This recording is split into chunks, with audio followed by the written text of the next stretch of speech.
let's talk a little bit about LSU Tiger Football Team.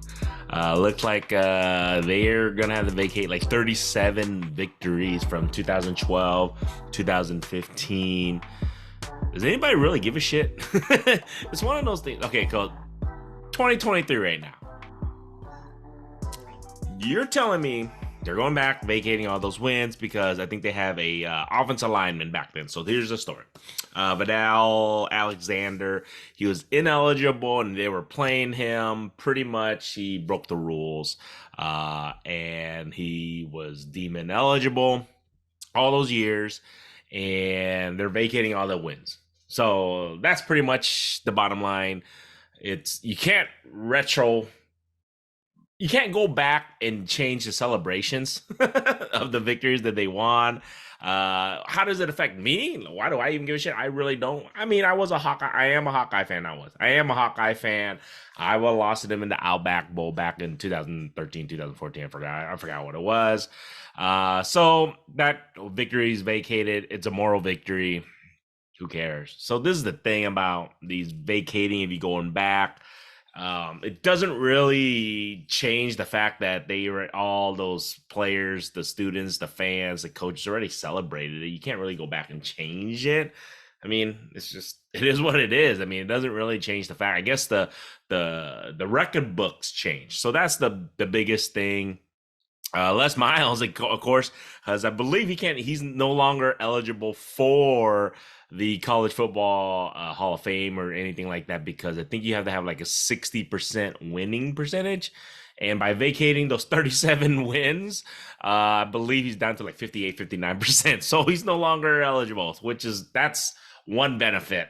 I would take that he's no longer in the Hall of Fame. But like I said, what's the big deal about this? I mean, I guess the one thing is they're not severely punishing the current student athletes because, I mean, in reality, you're talking about 10 years ago, 10 plus years ago. So it's one of those things like the kids now it's not their fault. So they don't need to be punished. The school should be punished, but I mean, it's one of those things. How do you go about doing it and doing it the right way? I guess vacating the wins. It's just stripping them of those titles. But like I said, man, they already celebrated. You can't really, in my eyes, you can't really go back and take it back. I mean, it is what it is.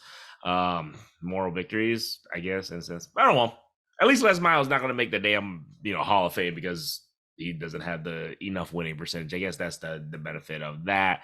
Back then, if the NILs back then, I don't think this would have been too big of a deal because then this wouldn't have happened because I think it was like an under table thing. I think one of the boosters or something like that. I think he gave money to the parents of the player, and I think if this day and age with the name, image, and likeness, you could probably just sign the student, the player, with a collective or whatever the case may be, not from the school, but with the collective. He could have done it. It would have been completely legal and it would have been no issues. So one of those things, I guess they had to change the rule in a sense to help these kids and to help these punishments so they don't have to keep going retrovating or going backwards and taking the wins away. So there you guys go. Not a huge big deal.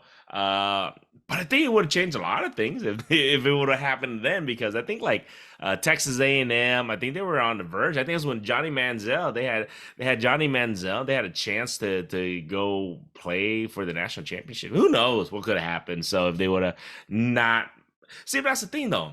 You can't. I guess you could have suspend that one player, but would have changed the outcome. I don't know, or they would have just deemed that player ineligible.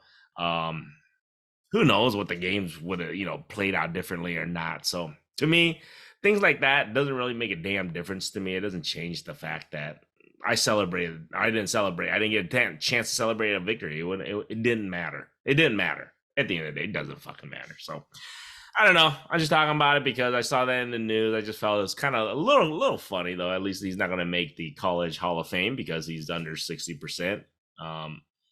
Did he know? It's one of those things where I think head coaches know but don't want to hear it for whatever purposes. you know how that goes. So there you guys go, man. That's just my thoughts on it. You know, at least the Hawkeyes, I think they consider the winners of the Outback Bowl now. I don't know, how does that work? If you vacate the victory, does the other team get the victory? Or is it just vacated and nobody wins? It's like the game never played. I think that's how it goes. So you guys tell me. I think that's how it goes. I think the game was just never played, which is kind of defeats the purpose. I don't know. If you guys like this shit, subscribe.